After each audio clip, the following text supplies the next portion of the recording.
কিছু নাস্তিক মুরতাদরা আছে যারা বলে মাহফিলে গেলে তো স্লোগান দেওয়ার কি দরকার আছে, আল্লাহু আকবার জোরে বলার কি দরকার আছে। আমি তাদেরকে বলতে চাই, আমরা যদি মাহফিলে আল্লাহু আকবার স্লোগান না দিতে পারি, তাহলে তোমরাও দলের নেতার বড় করে স্লোগান দিতে পারবে না।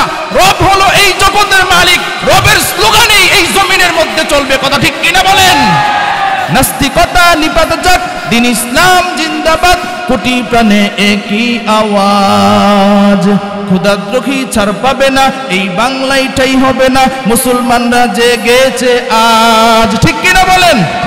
জোর কদমে সামনে চলো, বজ্রকণ্ঠে আওয়াজ তুলো, সবাই মিলে একই তালে দাও না স্লোগান, নারায়ে তাকবীর, নারায়ে তাকবীর। ইসলামেরই জন্য দেশের হয়েছে জন্ম, ইসলামের বিরুদ্ধে গেলে দেশ হবে ভিন্ন। ঠিক কিনা বলো? ইসলামেরই জন্য দেশের হয়েছে জন্ম, ইসলামের বিরুদ্ধে গেলে দেশ হবে ভিন্ন। ইসলামের বিরুদ্ধে যারা দিয়েছ স্লোগান, এই বাংলাইটাই হবে না, যাও হিন্দুস্তান। জোর কদমে সামনে চলো, বজ্রকণ্ঠে আওয়াজ তুলো, সবাই মিলে একই তালে দাও না স্লোগান, নারায়ে তাকবীর, নারায়ে তাকবীর। রাজি আছে তো সকলে ইনশাআল্লাহ? নাস্তিক বেঈমান যেইগুলো আছে তাদের ভিতরে কম্পন সৃষ্টি হয়ে গেছে। কথা ঠিক কিনা বলেন? কারণ আল্লাহু আকবার স্লোগান তো এমন যে শাহজালাল রহমাতুল্লাহি আলাইহি সিলেটের জমিনে এখনো ঘুমায়া রইছে। সিলেটে অনেক প্রোগ্রাম করেছি। শাহজালাল রহমাতুল্লাহি আলাইহি ঘুমন্ত অবস্থায় গৌর গোবিন্দ পতন কিভাবে হয়েছিল, শাহজালাল রহমাতুল্লাহি আলাইহি আজান দিয়েছিলেন। এই আজানের তাকবীরের ভয়ে গৌর গোবিন্দ পালাতে বাধ্য হয়েছে। কথা ঠিক কিনা বলেন? এই জন্য মুসলমান স্লোগান আসতে হবে না জোরে হবে? আরো জোরে আওয়াজ দিয়ে বলেন, আসতে হবে না জোরে হবে? তাহলে সকলেই বলেন আলহামদুলিল্লাহ। এই যে আমরা শুকরিয়া আদায় করলাম, খুশি হয়েছেন কে? আরো জোরে বলেন। আরেকজন কিন্তু বেজার। ঠিক কিনা? আরেকজন কিন্তু বেজার, তার নাম কি? মাশাআল্লাহ, আপনারা বুঝে লাইছেন। ইবলিস শয়তান, সে বেজার। ইবলিস শয়তান, খালি শয়তানরে ইবলিস মনে করেন না, মানুষ শয়তানও আছে। কথা ঠিক কিনা বলেন? মানুষ শয়তান তো শয়তানের চাইতে আরো বড় মারাত্মক। কারণ শয়তানের দোয়া পড়লে ভাগে, আর মানুষগুলার দোয়া কইলেও এইগুলা সরে না। কথা ঠিক কিনা বলেন? আমাদের ইমামরা একটা সূরত আমাদেরকে বইলা গেছে যে যেইগুলা মানুষ শয়তান, এইগুলারও একটা দোয়া আছে। এই দোয়াটা কি জানবেন? এই দোয়াটা হইল লাঠির বাড়ি। কারণ ফিডা যেহানো আছে, এইগুলা ওই শয়তানরা এনে থাকতে পারে না। কথা ঠিক কিনা বলেন?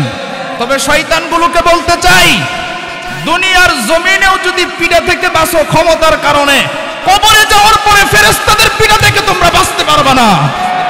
সেখানে ফেরেশতারা তোমাদেরকে ছাড় দিবে না, আনাইকেওলা বাস পর্যন্ত দিয়ে বাইরে। কথা ঠিক কিনা বলেন? এই জন্য মানুষ শয়তান যেইগুলো আছো, শয়তান থেকে ভালো হয়ে যাও। কথা ঠিক কিনা বলেন? সুযোগ আছে না নাই? আল্লাহ কোরআনে বলছেন, কুল ইয়া ইবাদিয়াল্লাযীনা আসরাফু আলা আনফুসিহিম লা তাকুনাতু মির রাহমাতিল্লাহ। সুযোগ আছে, আল্লাহ সুযোগ দিবেন। ভুল করছো, গুনাহ করছো, আমি আল্লাহর কাছে মাপ চাও। মাপ চাইতে দেরি, আমি আল্লাহ মাফ করতে দেরি নেই। এজন্য আজকের এই মাহফিল, যারা আল্লাহর পথ থেকে দূরে সরে গেছে, যারা আল্লাহকে ভুইলা গেছে, যারা কোরআন হাদিস থেকে সরে গেছে, তাদেরকে কিভাবে আমাদের পথে আনা যায়, কোরআন হাদিসের পথে আনা যায়, এই জন্যই কিন্তু আজকের এই মাহফিল। কথা ঠিক কিনা বলেন? এই মাহফিলে আমাদেরকে আনছেন কে? আরো জোরে বলেন। তৌফিক দিয়েছেন কে?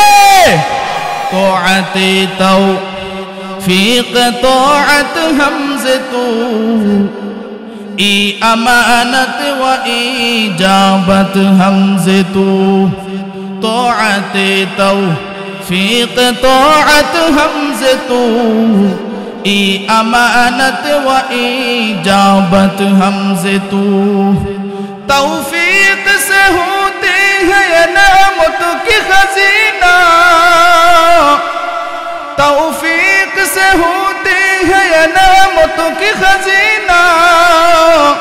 हर मर्द की ताबो तो किया और है निशाना, हर मर्द किताब तो किया और है निशाना हाय बंदाए खुदा चाहूँगा उनकी मुलाकात जल्दी से अब बैठे सुना हजरत की नसीहत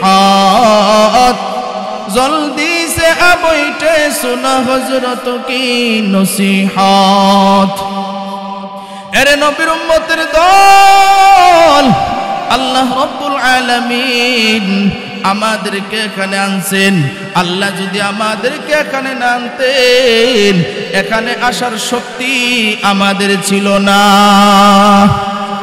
আল্লাহ রব্বুল আলামিন আমাদেরকে তৌফিক দিয়েছেন বিদায় আমরা মাহফিলে আসতে পেরেছি কথা ঠিক কিনা বলেন আজকে আমাদের মতো কত মানুষ রাস্তাঘাটে ঘুরে দোকানপাটে বসে আড্ডা দেয় চায়ের দোকানে বসে আছে কম্বলের নিচে শুয়ে আছে না নাই শুধু তাই নয় রে ভাই কত যুবক তো এমন আছে কম্বলের নিচে শুয়া শুয়া কানের মধ্যে হেডফোন লাগায়া গান শুনে আছে না নাই কত মানুষ এমন আছে রে ভাই টিভির সামনে বইসা নাটক সিনেমা দেখে আছে না নাই আবার এমনও কিছু মানুষ আছে যারা নাই যাই নামাজের মধ্যে দাঁড়ায়া রবের কুদরতি কদমে সেজদা দিয়ে পড়ে আছে আরে ভাই কথাগুলো ভালো করে বুঝবেন আমরা যেখানে আসতে পারলাম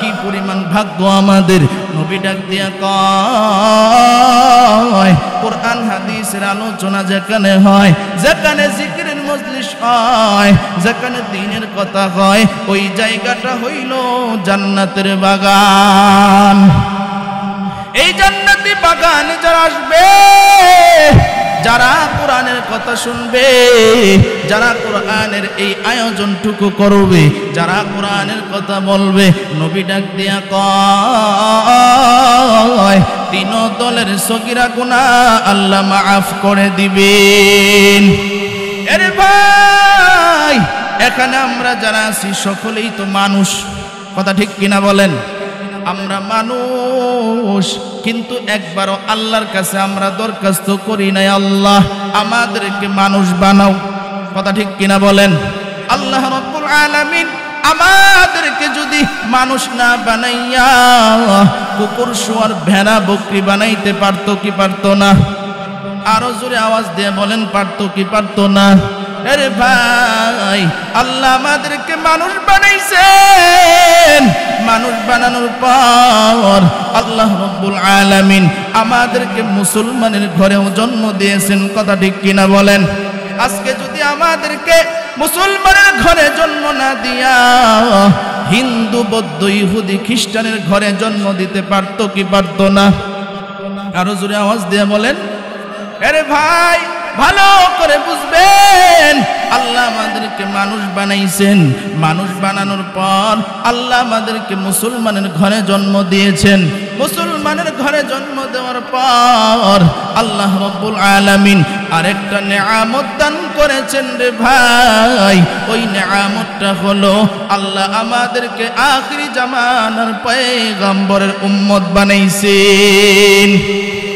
কেমন মায়ের নবীর উম্মত আমাদেরকে বানাইছেন আরে ভাই এমন নবীর উম্মত হওয়ার জন্য অন্যান্য নবীরাও আল্লাহর কাছে দরখাস্ত করছে সুবহানাল্লাহ পয়গম্বর মুসা নবী আল্লাহর ডাক দিয়ে কয় ওগো আল্লাহ আমি আখিরি জামানার পয়গম্বরের উম্মত হতে চাই ঈসা নবী আল্লাহর ডাক দিয়া কয় ওগো আল্লাহ আমি আখিরি জামানার পয়গম্বরের উম্মত হতে চাই আল্লাহ ডাক দিয়া কয় হে মুসা আমি আল্লাহ আখিরি জামানার পয়গম্বরের উম্মতের লিস্টটি ফিল আপ করে দিয়েছি সুবহানাল্লাহ আমি আল্লাহ আখিরি জামানার পয়গম্বরের লিস্টটি ফিল আপ করে দিয়েছি ঈসা নবীর আল্লাহ ডাক দিয়া কয় ও ঈসা তোমার দোয়া আমি কবুল করলাম।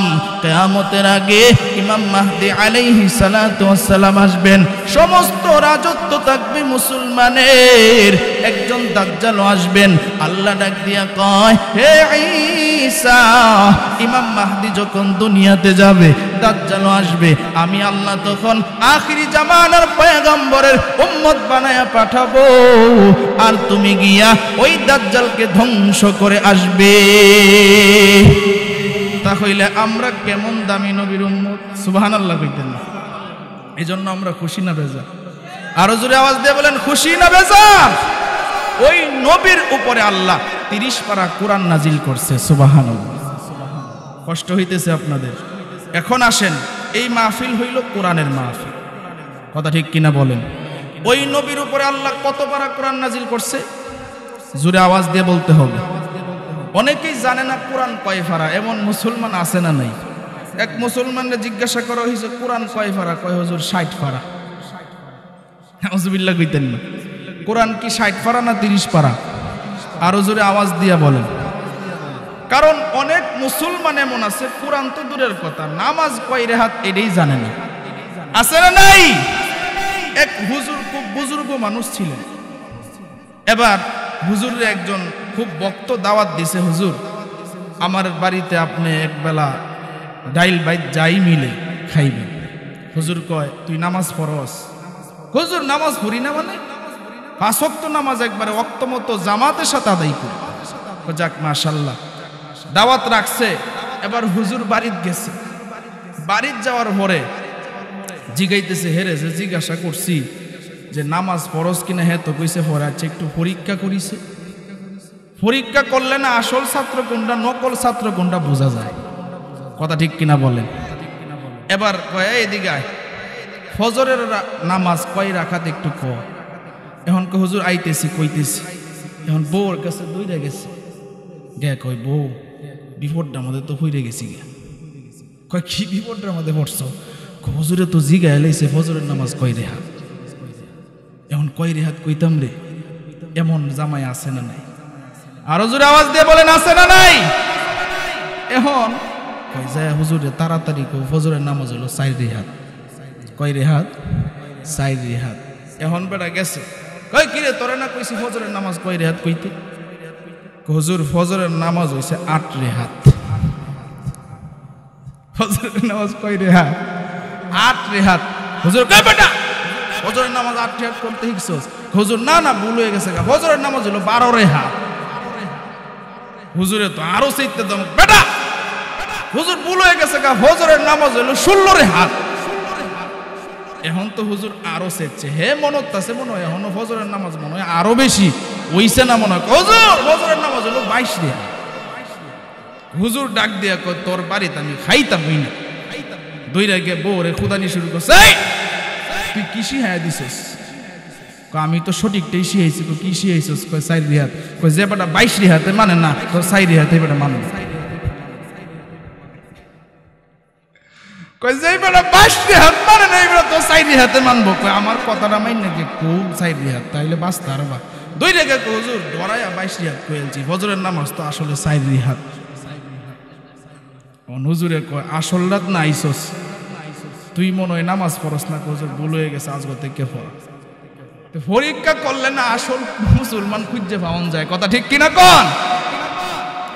এই জন্য মুসলমান আমরা আজকে কোরআনের মাহফিলে আসছে, এই জন্য জানবো আজকে কোরআন কয় পারা। আরো জোরে আওয়াজ দিয়ে বলেন।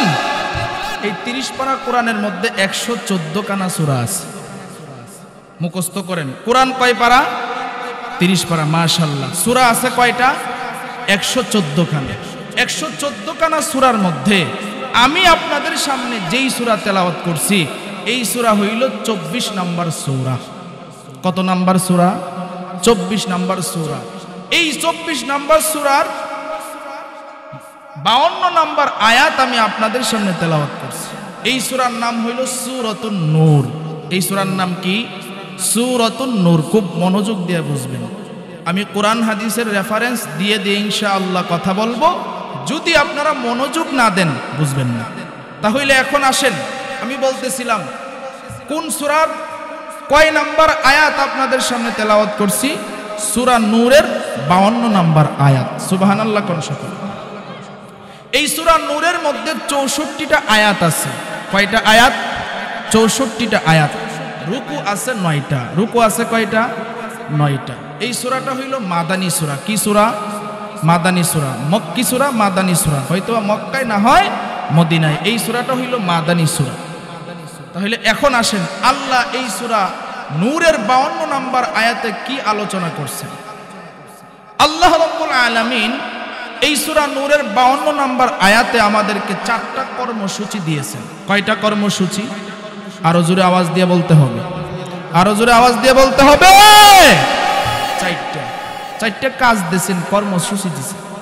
এই কাজগুলো দিয়া আবার আল্লাহ শেষে এই কাজগুলো করলে কি পুরস্কার হবে, কি বেতন হবে, এটাও আল্লাহ আবার জানাইয়া দিছে। হাত লাড়া দিলে সুবহানাল্লাহ কইতে হবে, এটা বুঝতে হইব, নাহলে তো ওয়াজ বালামতে আমিও করতে পারবো না, আপনারাও বুঝতেন না। কথা ঠিক কিনা বলেন? এজন্য এমনি হাত দিলেই কইবেন কি করতে হইব, একটু পরীক্ষা করে দিয়েছে। মাশাআল্লাহ, আল্লাহ কবুল করুক, বলে না। তা কর্মসূচি দিয়েছে কয়টা? 4টা। কর্মসূচি দেওয়ার পরে বেতন কি হবে বোঝানোর জন্য বলতেছি, পুরস্কার কি হবে আল্লাহ এটাও কি করছেন, জানাইছেন। এখন আসেন, একটা মানুষ যখন মনে করেন একটা কাজ পায়, এই কাজের বেতন কত হবে এটা যদি জানে, আগ্রহ বাড়ে না কমে? এখন আপনারা ময়মনসিংহের মানুষ, ফুলপুরের মানুষ, আমি যদি বলি যে শীতের মধ্যে আপনাদের এখানে পুকুর আছে, পুকুরের মধ্যে 10টা ডুব দিবেন, আপনারা উল্টা কইবেন হুজুর ডাহাতটা এত বড় অর্ডারটা দিছেন শীতের মধ্যে, এই 10টা ডুব দিলে আমি ফামু কি? কথা ঠিক কিনা বলেন? আমি যদি কই 10টি দিব, আপনারা কইবেন আপনি 10টি আপনার ভয়েডই রাখেন, আর নাইলে আমগোয়েন তো 10টি লইয়া যান, কারণ এই 10টি আমগো বাচ্চা ফুলাভানের ভয়েডই তাই। কথা ঠিক কিনা বলেন?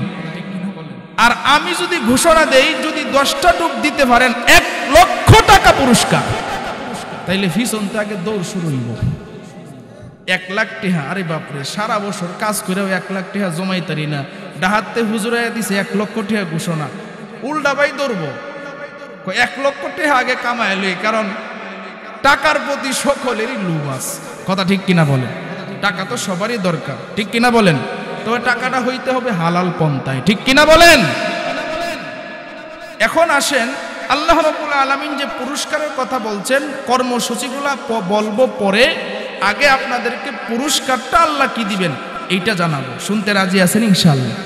কে কে রাজি আছেন হাত তুলে আল্লাহরে দেখা। মাশাআল্লাহ, আল্লাহ কবুল করুক, বলেন।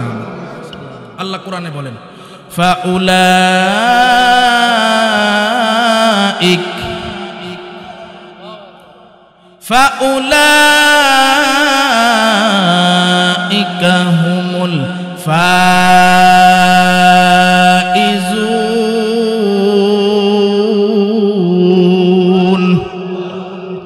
আল্লাহ রাব্বুল আলামিন বলেন, এই 4টা কর্মসূচি যারা পালন করবে, আল্লাহ জানায়া দিয়েছেন ওই মানুষগুলো সাকসেসফুল, কামিয়াব, সফল কাম হয়ে যাবে।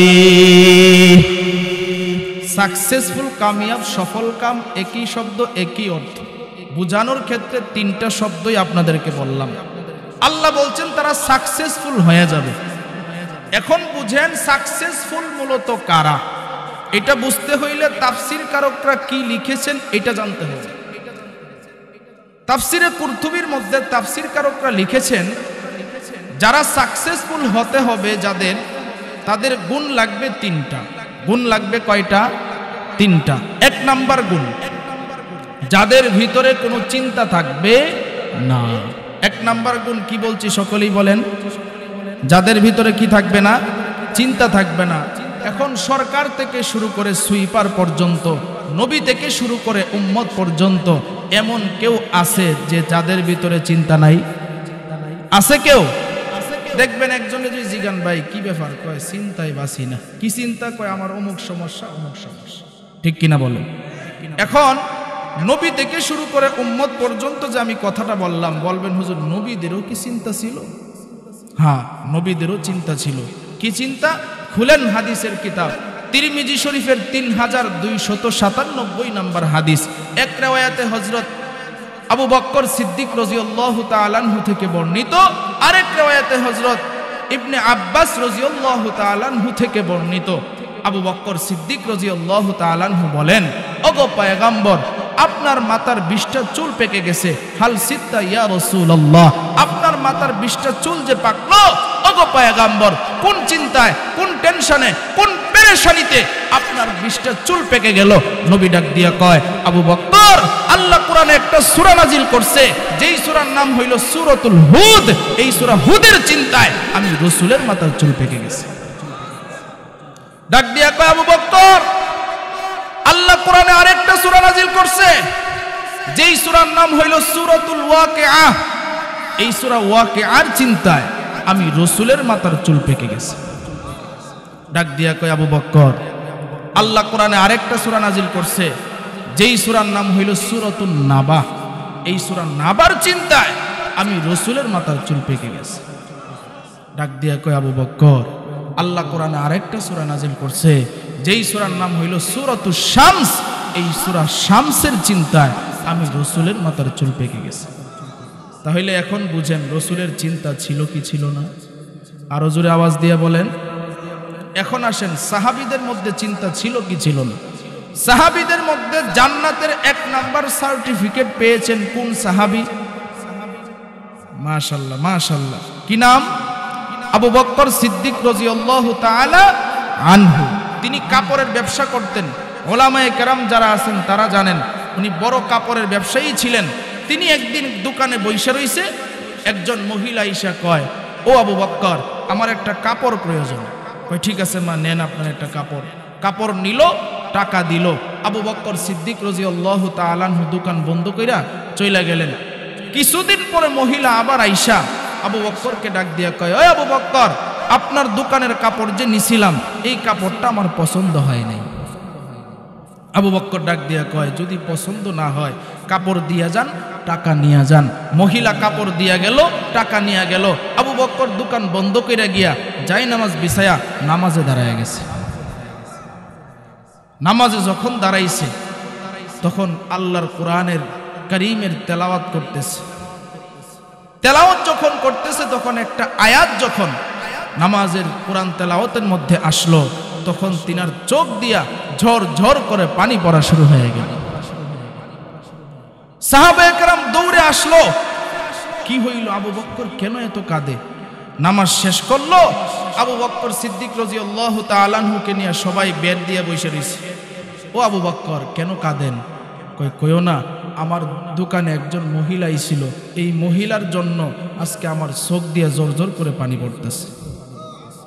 সাহাবায়ে কেরাম ডাক দিয়া কয়, ও আবু বকর, আপনাকে তো এইভাবে কোনোদিন নামাজে কান্না করতে দেখি নাই।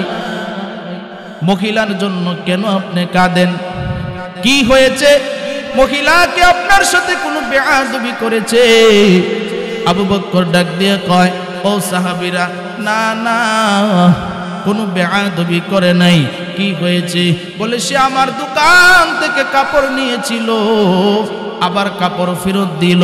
বলে, এই জন্য কেন কাঁদেন? এবার ডাক দিয়া কয়, আমি যখন নামাজে দাঁড়াইলাম, আল্লাহর কোরআনের একটা আয়াত আমার সামনে আসলো, ইন্নাল্লাহা আশতারা মিনাল মুমিনিন,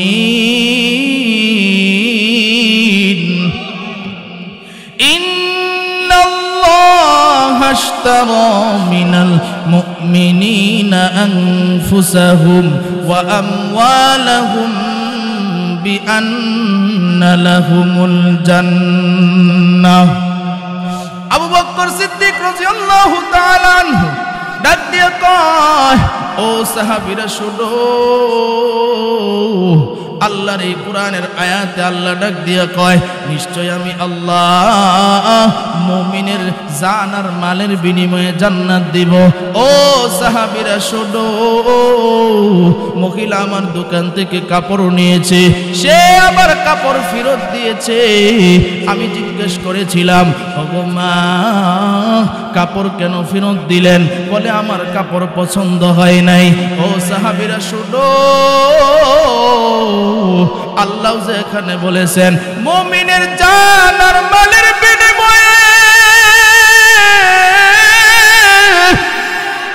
আল্লাহ জান্নাত দিবেন। ও সাহাবীরা শোনো, আমি আবু বকরের জান আর মাল আল্লাহর কাছে যদি পছন্দ না হয়, আমি আবু বকরের কি হবে গো? এই চিন্তায় আর টেনশনে আমি চোখের পানি পালায়া কান্দি।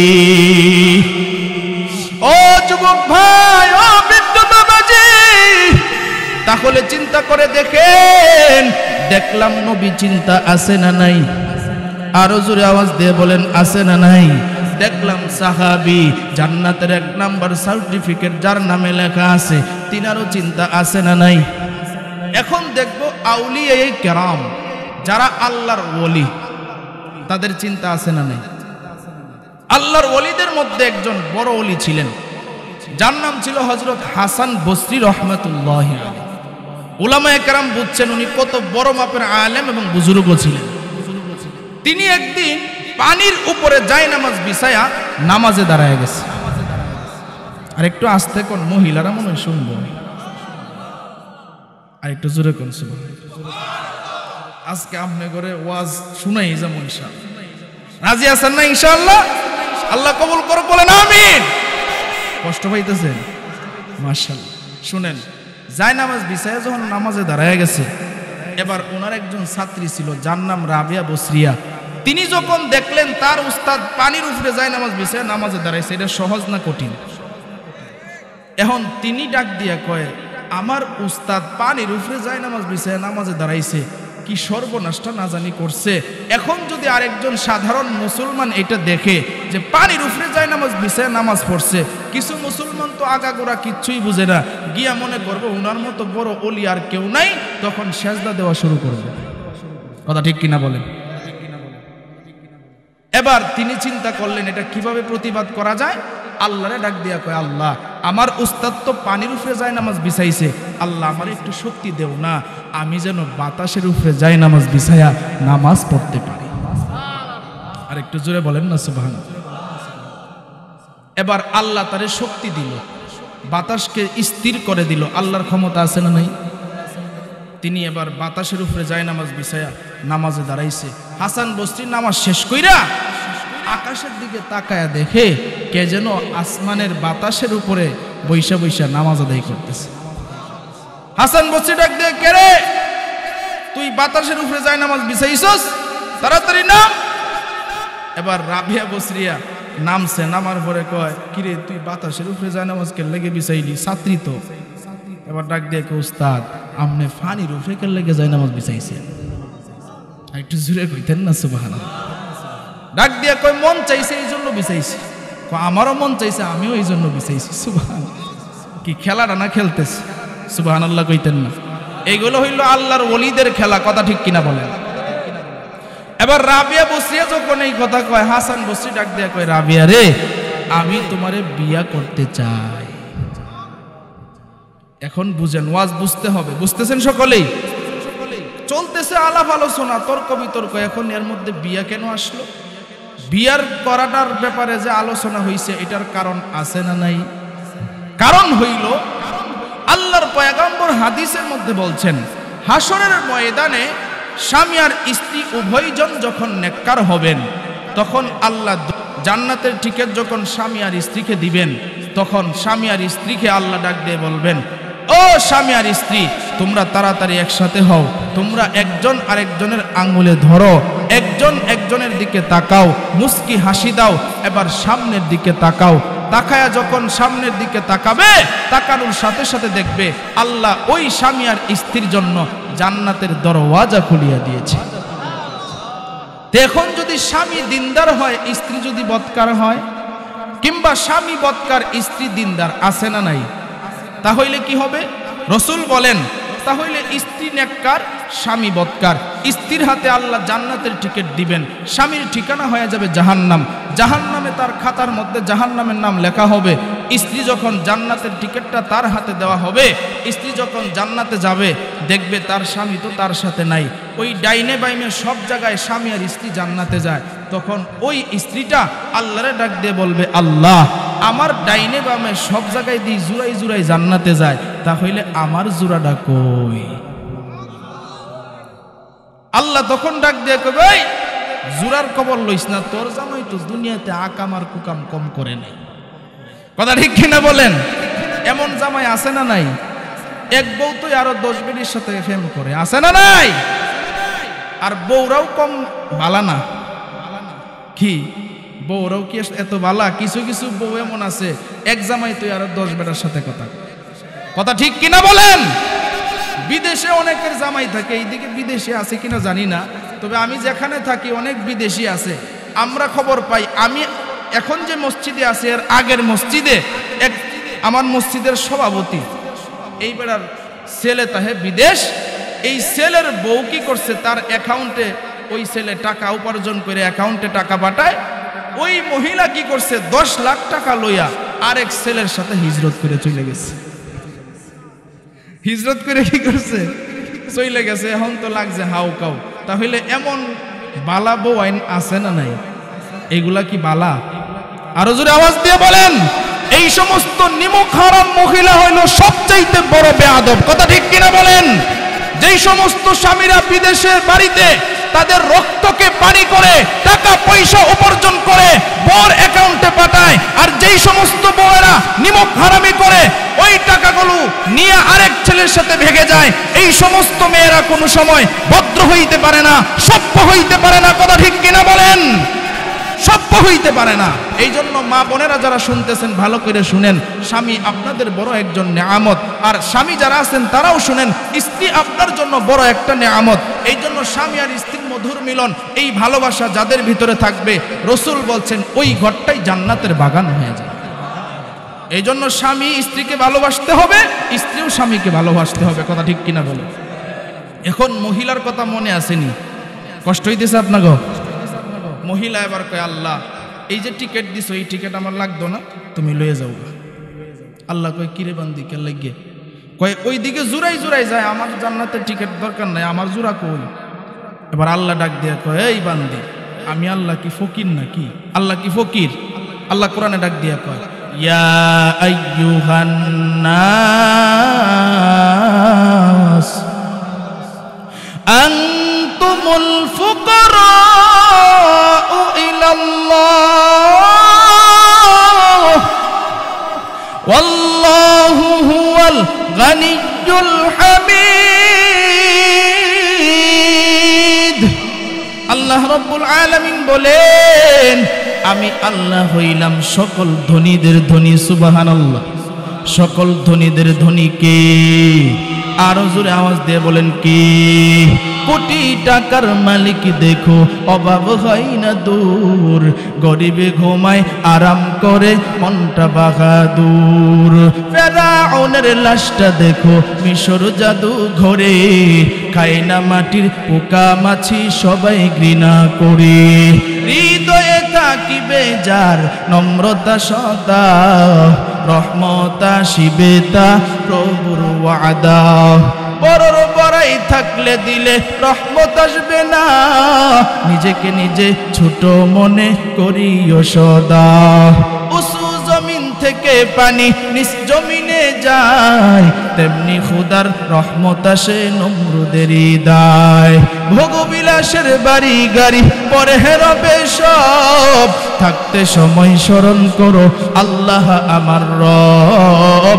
থাকতে সময় স্মরণ করো আল্লাহ আমার রব। আমাদের রব কে? আরো জোরে আওয়াজ দিয়ে বলেন, আমাদের রব কে? ইন্নাল্লাযীনা ক্বালু রাব্বুনাল্লাহ সুম্মা ইসতাকামু ফালা খাউফুন খাউফুন আলাইহিম ওয়ালা হুম ইয়াহজানুন।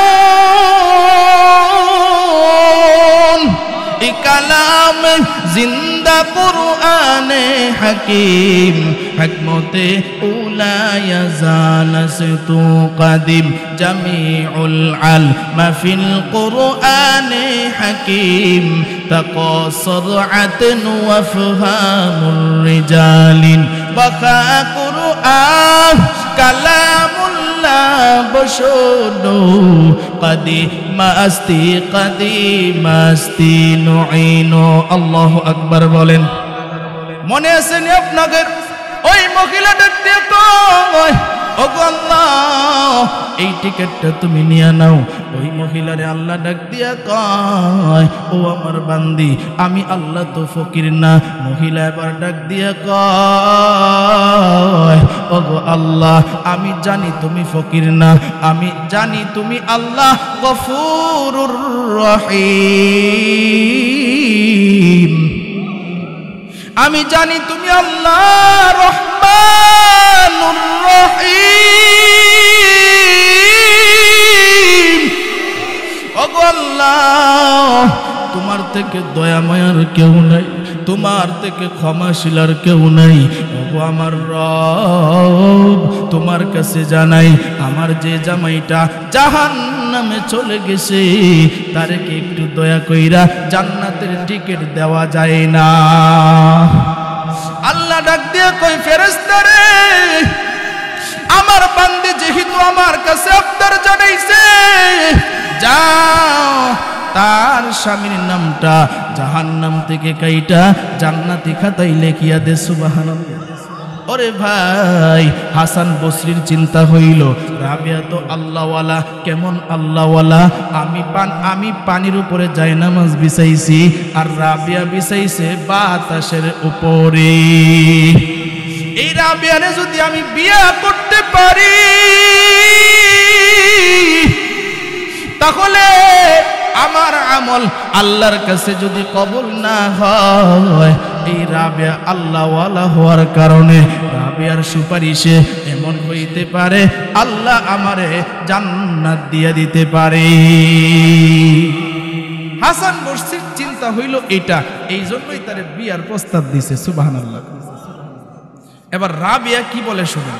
রাবিয়া ডাক দিয়া কয়, আপনার মতো এমন বড় একজন ওলি, কারণ হাসান বসরি কে ছিলেন? তিনি ছিলেন হযরত আমাদের এক আম্মা জান উম্মে সালমা রাদিয়াল্লাহু তাআলা আনহার বান্দির ছেলে। সুবহানাল্লাহ। উম্মে সালমা রাদিয়াল্লাহু তাআলা আনহার যিনি বান্দি ছিলেন, ওনার সন্তান হইল হাসান বসরি রাহমাতুল্লাহ। ছোট্ট ছিলেন যখন তিনার মা তো কাজ করতেন। তিনার মা কি করতেন? হাসান বসরিকে উম্মে সালমা রাদিয়াল্লাহু তাআলা আনহা কুলে দিয়ে যাইতেন, যে আপনি একটু রাখেন, আমি কাজগুলা করি। তো ছোট্ট বাচ্চা দেখবেন যখন ক্ষুধা লাগে তখন কিন্তু কান্না করে, কথা ঠিক কিনা বলেন? তখন কান্না থামানোর একটাই ওষুধ, সেটা হইল যদি তাদেরকে দুধ দেওয়া হয়, দুধ খাওয়ানো হয়, তাহলে কান্না থামে, কথা ঠিক কিনা বলেন? এখন তার মা তো করতেছে কাজ, কান্না কিভাবে থামাবে? উম্মে সালমা রাদিয়াল্লাহু তাআলা আনহা তিনি কি করতেন? তিনার স্তনে হাসান বসরি রাহমাতুল্লাহি আলাইহির মুখটা ধইরা দিতেন। আল্লাহর পয়গম্বর হাদিসের মধ্যে বলে যে তাদের এই অবস্থা না, কিতাবের মধ্যে লেখে আল্লাহর ওলির ঘটনার মধ্যে, যে তিনি যখন তার স্তনের মধ্যে হাসান বসরির মুখটা ধরতেন, ধরতে দেরি হইতো, দুধের জোয়ার হইতে দেরি হইতো। তিনি ছিলেন হাসান বসরি। হাসান বসরির উস্তাদ ছিল হযরত আব্দুল্লাহ ইবনে মাসউদ রাদিয়াল্লাহু তাআলা আনহু। হাসান বসরির উস্তাদ ছিল হযরত আলী রাদিয়াল্লাহু তাআলা আনহু। তারা দুজনের উস্তাদ ছিল আপনার আমার নবী মুহাম্মদুর রাসূল। তাহলে চিন্তা করেন হাসান বসরি কত বড় মাপের একজন আলেম এবং বুজুর্গ, কথা ঠিক কিনা বলেন? আপনার মতো এমন বড় একজন আলেম বুজুর্গ আমার বিয়ার প্রস্তাব দিছেন, আর আমি হইলাম সাধারণ একজন মানুষ, আমার বাড়ি হইল বসরায়, আমি হইলাম কালো, আমার ঠোঁট মোটা, চোখ বড় বড়, এরপরে নাক কানের সেন্টার ঠিক নাই, এরপরে আবার আমার আরেকটা বিয়া হইছিল, আমার বাচ্চা কাচ্চাও আছে, এরপরে আমি বুয়ার কাজ করি। তাহলে হাসান বসরির তুলনায় যোগ্যতায় উনি অনেক নিচে, কথা ঠিক কিনা বলেন? কিন্তু ও হাসান বসরি, আপনার কাছে বিয়া বউ এটা তো ভাগ্যের ব্যাপার, তবে শুনেন আপনার কাছে বিয়া বইতে রাজি আছি, তবে 4টা চিন্তায় আমি ঘুমাইতে পারি না। এই 4টা চিন্তা যদি আপনি আমার থেকে দূর করতে পারেন, দূর করতে দেরি হবে, আপনার কাছে বিয়া বইতে দেরি হবে। এবার হাসান বসরি ডাক দিয়া কয়, তোমার চিন্তাগুলি কি বলো? এবার রাবিয়া বসরি ডাক দিয়া কয়, 1 নাম্বার চিন্তা, আমি ঈমান আমল নিয়ে কবরে যাইতে পারবো কিনা, এই চিন্তায় আর পেরেশানিতে ঘুমাইতে পারি না। সুবহানাল্লাহ। খুব ভালো করে বুঝবেন, দিলের খোরাক দিচ্ছি, খুব ভালো করে বুঝবেন। আর আজকে আমাদের মনের ভিতরে চিন্তা হইল কেমনে হারাম পন্থায় টাকা পয়সা উপার্জন করে, কথা ঠিক কিনা বলেন? আমাদের চিন্তা ভাবনা হইল কেমনে ক্ষমতার চেয়ার পাবো, কথা ঠিক কিনা বলেন? একজনরে মাইরা দইরা জুলুম অত্যাচার কইরা হইলেও এই লোভ আজকে আমাদের ভিতরে ঢুইকা গেছে, কথা ঠিক কিনা বলেন? হাসান বসরি ডাক দিয়া কয়, ও রাবিয়া গো, তোমার 2 নাম্বার চিন্তার কথা বলো। রাবিয়া বসরি ডাক দিয়া কয়, ও হাসান বসরি, 2 নাম্বার চিন্তা হলো কবরে যাওয়ার পরে 3টা প্রশ্ন ফেরেশতারা করবেন। এই 3টা প্রশ্নের উত্তর আমি রাবিয়া দিতে পারবো কিনা গো, এই টেনশনে আমি ঘুমাইতে পারি না। হাসান বসরি ডাক দিয়ে কয়, ও রাবিয়া রে, তোমার 3 নাম্বার চিন্তার কথা বলো। রাবিয়া ডাক দিয়া কয়, আল্লাহ কোরআনে ডাক দিয়া কয়, ফারিকুম ফিল জান্নাতি ওয়া ফারিকুম ফিস সাঈর। আল্লাহ রাব্বুল আলামিন বলেন, হাশরের ময়দানে 2টা দল হবে। কয়টা দল? আরো জোরে আওয়াজ দিয়ে বলেন, কয়টা? 2টা দল। আর আমাদের দেশের মধ্যে তো দলের অভাব নাই, কথা ঠিক কিনা বলেন? কেউ কয় এই দল, কেউ কয় সেই দল, কেউ কয় সেই দল। ওরে ভাই, কিন্তু হাশরের ময়দানে দল হবে কয়টা? আরো জোরে আওয়াজ দিয়ে বলেন। একটা হবে জান্নাতি রে ভাই, আরেকটা হবে জাহান্নামী। এবার হাসান বসরিকে রাবিয়া ডাক দিয়া কয়, ও হাসান বসরি গো, হাশরের ময়দানে 2টা দল যে হবে গো, আমি রাবিয়া বসরি কোন দলে থাকবো? আমি কি জান্নাতি হব নাকি জাহান্নামী হব গো? এই টেনশনে আমি রাবিয়া ঘুমাইতে পারি না। হাসান বসরি আবার ডাক দিয়া কয়, তোমার 4 নাম্বার চিন্তার কথা বলো। এবার রাবিয়া ডাক দিয়া কয়, হাসান বসরি গো, জান্নাতে যাওয়ার আগে একটা ব্রিজ থাকবে, যেই ব্রিজের নাম হইল ফুলসিরাতের ব্রিজ, কথা ঠিক কিনা বলেন? রাবিয়া বসরি ডাক দিয়া কয়, এই ব্রিজটা কেমন বড় হবে গো? 30,000 বছরের রাস্তা হবে। এই ব্রিজটা 10,000 বছর উপরের দিকে উঠতে হবে, 10,000 বছর সমতল শুধু সোজা হাঁটতেই হবে, আর 10,000 বছর নিচের দিকে নামতে হবে। এটা কেমন মোটা হবে? হাসান বসরিকে রাবিয়া ডাক দিয়া কয়, চুলের চাইতেও চিকন হবে, হীরার চাইতেও ধার হবে, নিচে থাকবে জাহান্নামের আগুন,